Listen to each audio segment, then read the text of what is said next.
अब BA, BCom, BSc और MA, MCom करें विश्व की सबसे बड़ी यूनिवर्सिटी इग्नू से। सॉल्ड असाइनमेंट और गाइड बुक्स प्राप्त करें। संपर्क करें Mahakal computers, DAV college gate के सामने सिवान। है कि उनको मोहरा बना के रखा जा रहा है, तो मुझे लगता है कि आदरणीय हिना साहब जी को इस बात पर चिंतन मंथन करना चाहिए कि क्या राष्ट्रीय जनता दल उनके साथ की मौत हुई, उस समय भी तरह तरह के सवाल आए और मीडिया के माध्यम से, सोशल मीडिया के माध्यम से कहना चाहते हैं कि पॉलिटिकल दरवाजे कांग्रेस के लिए, उनके लिए खुले हैं, ठीक है। और हम खुले तौर पर आपके माध्यम से उनको आमंत्रित करते हैं कि वो आएँ।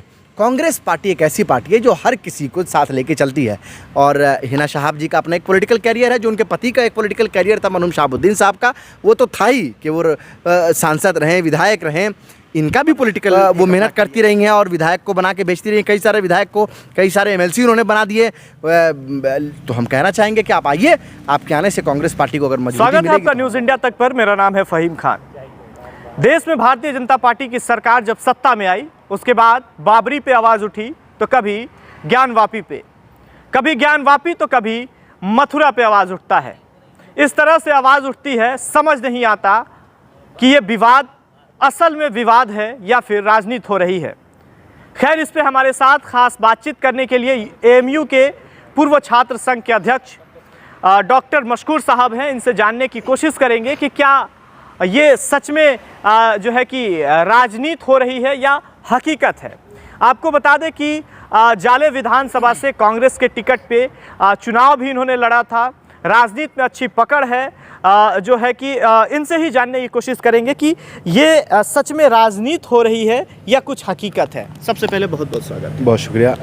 देखिए, ज्ञानवापी का जो मुद्दा है बहुत ही क्लियर कट मामला है, और 1991 में जो प्लेसेस ऑफ वर्शिप एक्ट आया था, उसमें क्लियरली ये बात लिखी हुई थी कि 1947 के बाद से जो भी प्लेस ऑफ वर्शिप है, चाहे वो मंदिर हो, मस्जिद हो, गिरजाघर हो, गुरुद्वारा हो, कोई भी हो, कांग्रेस के वक्त में ही जी 1991 में कांग्रेस के वक्त में ही आया था। जब बाबरी विध्वंस का मामला हुआ था, उसके बाद आया था कि 1947, 15 अगस्त 1947 के बाद जो जिस स्टेटस में, वो इसी स्टेटस में रहेगा। और लगातार हम देख रहे हैं कि कभी जो है ताजमहल को तेजू मालिया की बात की जाती है, कभी मथुरा की बात की जाती है, कभी काशी की बात हो रही है। तो कहने का मतलब है कि ये तमाम मुद्दे भावनात्मक मुद्दे होते हैं। धर्म के मुद्दे जो होते हैं वो भावनात्मक मुद्दे होते हैं।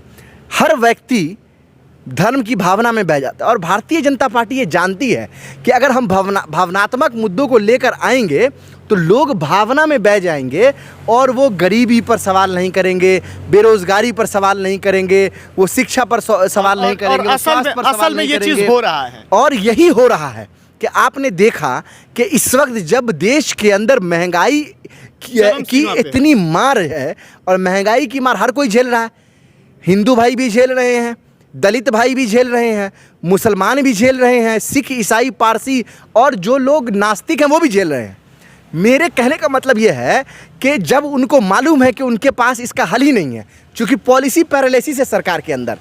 सरकार जो है वो तो दो ही लोग चला रहे हैं, या तो नरेंद्र मोदी जी चला रहे हैं, अमित शाह जी चला रहे हैं। कैबिनेट मंत्री तो मुखौटा है, पपेट है। तो जब दो लोग सरकार को चला रहे होते हैं, देश को चला रहे होते हैं, तो कोई भी फैसले जनहित में नहीं लिए जाते हैं। तो ये जनहित के जो असल मुद्दे हैं उसको भटकाकर भावनात्मक मुद्दों को लाया जाता है। अब अभी आपको ताजमहल को लेकर आया गया, अब आपको मथुरा को लेकर आया जाएगा, सब मामले कोर्ट में जाएंगे। कोर्ट में मामला आपको मालूम है कि लंबित होता है, लंबा चलता है। अब जब फिर चुनाव आएगा, तब तक उसके बाद इनके साथ साथ क्या मामला है? साथ साथ मामला है कि मीडिया जो है उसको जो मोटी रकम जाती है, हज़ारों करोड़ों रुपए, वो उस रकम की जो उसको अदायगी भी तो करनी है भाई, नमक हलाली तो करनी है ना। जब मीडिया पैसा ले रहा है भाजपा से और सरकार से, तो उसको तो ये सब भावनात्मक मुद्दे चलाने हैं। उसको दो ठो मौलाना भी बैठाना है, दो ठो धर्मगुरु भी बैठाना है, दोनों को लड़ाना है।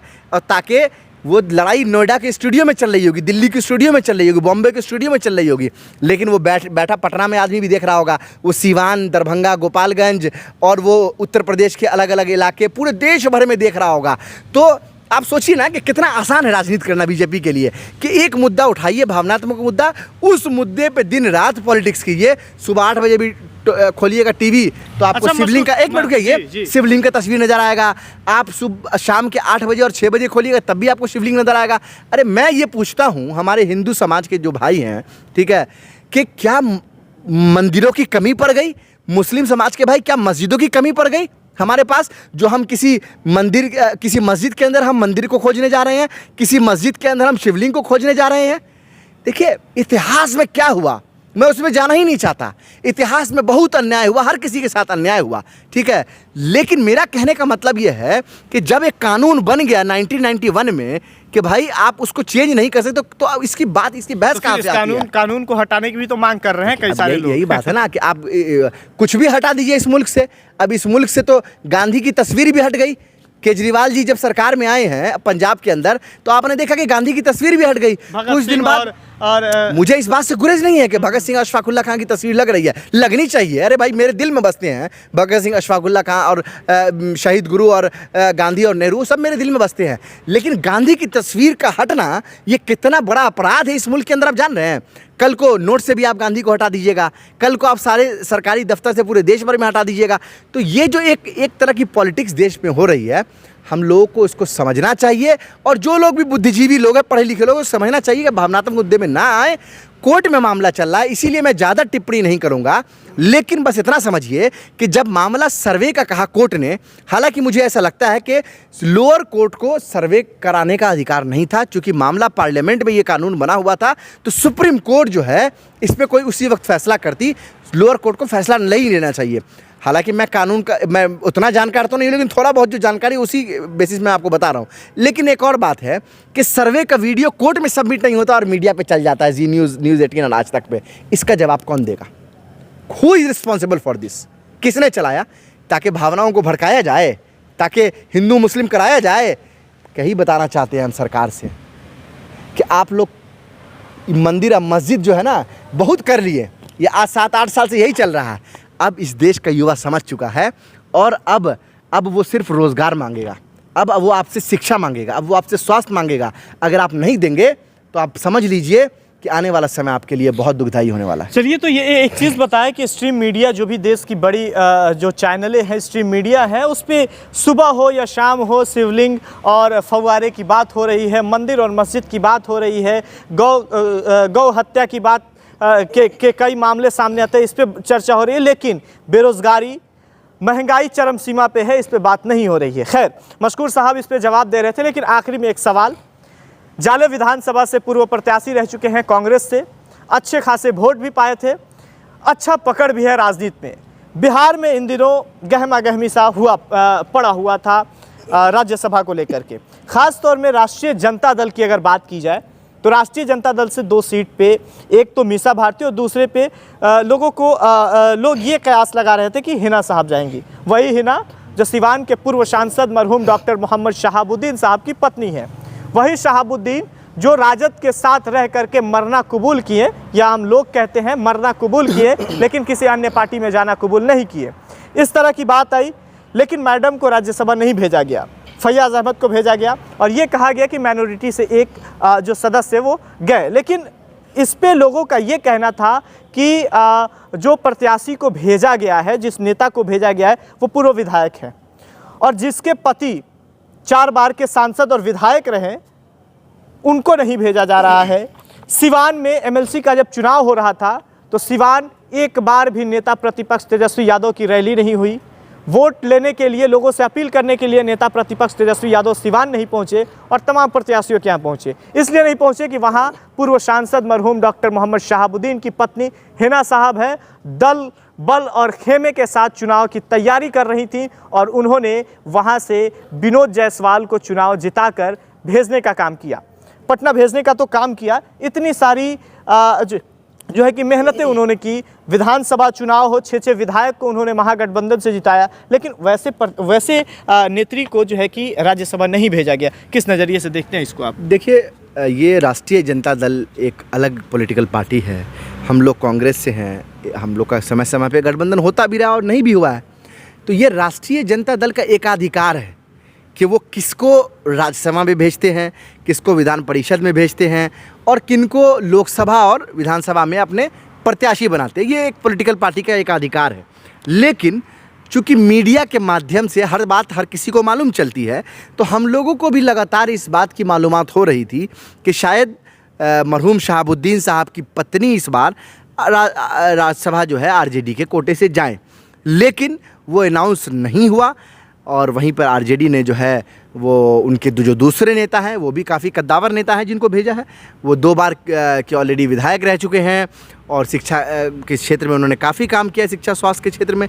तो मुझे लगता है कि ये एक पॉलिटिकल पार्टी का एकाधिकार है और हमको इस पे कोई कमेंट नहीं करना चाहिए। अच्छा, कहीं ना कहीं सिवान में जहां एमएलसी को जिताने वाली ये हिना साहब है, छे महागठबंधन ये है कि किसी भी पॉलिटिकल पार्टी में कोई भी नेता हो या कोई भी वर्कर हो, अगर वो पार्टी के लिए काम करता है तो उसका रिवार्ड उसको समय समय पे मिलता रहा है। हो सकता है उनको अभी नहीं मिला है, आने वाले समय में मिलेगा। अच्छा मशकूर साहब, कहीं ना कहीं ये शहाबुद्दीन साहब के परिवार को एक मोहरा तो नहीं बना के रखा गया कि सिवान के तरफ के तमाम जो सारण कमिश्नरी के वोटर्स हैं वो राजद के साथ, जो वहाँ के मुस्लिम समुदाय के लोग हैं या शहाबुद्दीन समर्थक हैं वो राजद के साथ जुड़े रहें? ऐसा तो नहीं ना है कि एक मोहरा बना अगर ऐसी बात है कि उनको मोहरा बना के रखा जा रहा है तो मुझे लगता है कि आदरणीय हिना साहब जी को इस बात पर चिंतन मंथन करना चाहिए कि क्या राष्ट्रीय जनता दल उनके साथ खड़ी है।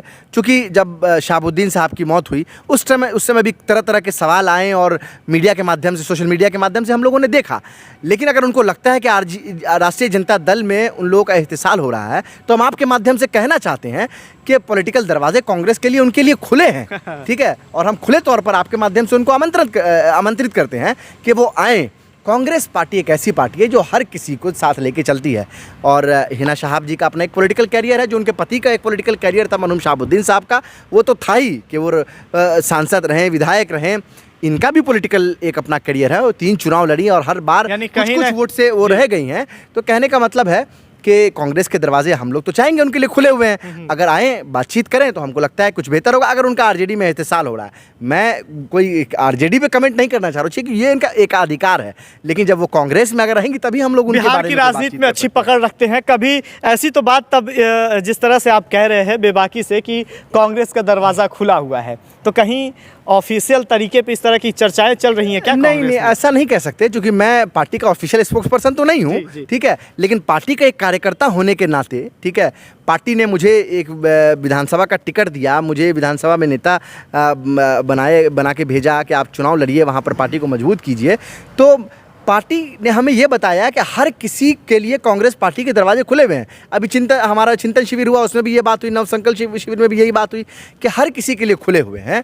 तो हम इसी माध्यम से कहना चाह रहे हैं कि हर किसी को आप जोड़िए, पार्टी से हर किसी को जोड़िए, हर तरह के लोगों को जोड़िए, हर समुदाय को दावत दे रहे हैं। तो इसीलिए हम दावत दे रहे हैं आपके माध्यम से कि अगर आरजेडी में उनका इस्तेसाल हो रहा है, आरजेडी में उनकी बात नहीं सुनी जा रही है और लगातार वो मेहनत कर रही हैं, परस्पर वो मेहनत करती रही हैं और विधायक को बना के बेचती रही हैं, कई सारे विधायक को, कई सारे एमएलसी उन्होंने बना दिए, तो हम कहना चाहेंगे कि आप आइए। आपके आने से कांग्रेस पार्टी को अगर मजबूती मिलेगी तो हम लोग को भी बढ़िया रहेगा। चलिए, बहुत बहुत शुक्रिया। मशकूर साहब थे जो कि एएमयू के पूर्व छात्र संघ के अध्यक्ष हैं। हालांकि ज्ञानवापी मस्जिद पे भी अपनी बात बेबाकी से रखे और जब राष्ट्रीय जनता दल हिना साहब को राज्यसभा नहीं भेजा, जिस पे जब हमने सवाल किया तो बड़ी बेबाकी से जवाब देते हुए और मुस्कुराते अंदाज में ये इन्होंने कहा कि कांग्रेस में उनके लिए दरवाज़ा खुला हुआ है, हम दावत देते हैं कि वो कांग्रेस पे ज्वाइन हो, कांग्रेस के साथ आकर के मिल जाए। इस तरह की इन्होंने बात कही है। खैर, आगे भी ऐसी तमाम खबरें दिखाएंगे। कैमरा पर्सन सौरभ के साथ न्यूज़ इंडिया तक, पटना।